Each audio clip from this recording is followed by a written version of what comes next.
Are you a Broncos fan and love to keep up with the latest news?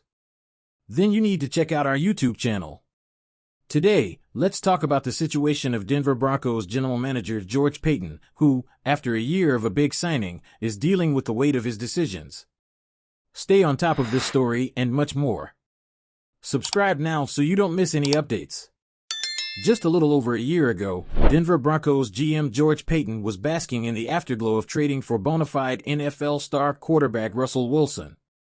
In the notorious pressure cooker environment of the NFL, a team is only as good as its last big decision. That's only magnified when bad moves accumulate and work against you. Thus, Paton's trade for Wilson and subsequent $245 million contract extension has cast his reputation in a much gloomier light.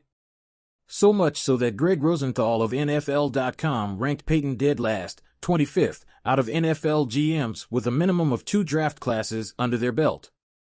Rosenthal's brutal diagnosis of Paton's failures is depressingly accurate and serves to only highlight the Broncos GM's double whammy of front office ineptitude.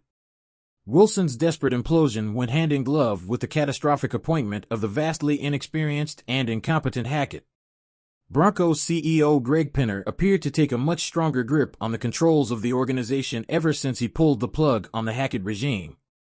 Consequently, Paton has watched his power base rapidly erode, especially when he appeared to be merely riding shotgun during the interview process to find a new head coach.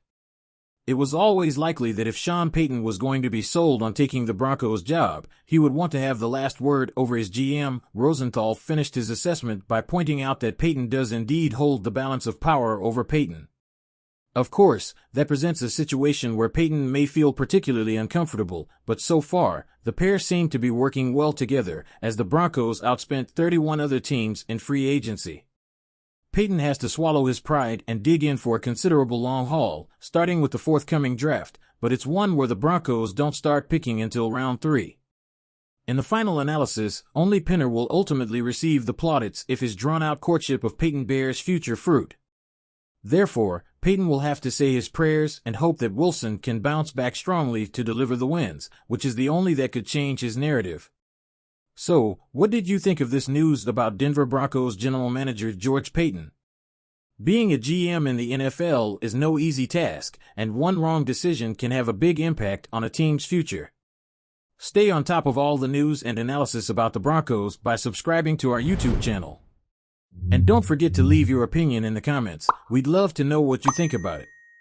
Sign up now and be part of our community.